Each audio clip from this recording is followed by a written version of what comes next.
Yo, what is up mga bro? So, rest day ko ngayon, day 2. Dumidiskarte tayo. So, dahil nga nag-affiliate na tayo sa Shopee, meron na tayong kakaunting payout. So, bumili tayo ng speaker. Ito yung Brudo 1709 BTS 1709 no? 6.5 inch dual speaker na to. May wireless mic na din. So, ayan, Type-C na din yung charging niya. Dahil nga, ayun, nakita kong trending to, pinost ko siya sa marketplace. Flooded yung messenger ko, ang daming nag-inquire. So, ayun, may bumili.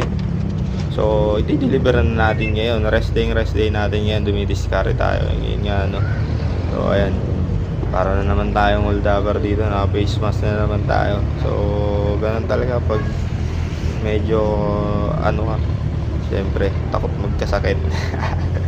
Hindi naman sa inaano kong mga sakitin yung mga nakakasabay ko. Medyo, siyempre, defensive tayo sa ating sarili. No? Normal lang yan. Since pandemic kasi ito na yung nahirapan tayo nung nagkasakit tayo. Kaya ganito na tayo ngayon. So, ayan, dumating na ako dito sa spot ng pagbibilibiran kay sir. Ito na. Inopen ko lang at dinemo ng onti guys sir, tapos ayun nagkabayaran na rin dito. So ayun mga kabols, ganun lang, diskarte lang, easy lang no. So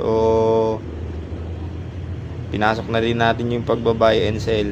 So siguro bibili pa ako ng mga ganito no, gahanap ako ng medyo mababa ang bigayan. So ganun lang mga kabols, peace out and God bless everyone. Hey.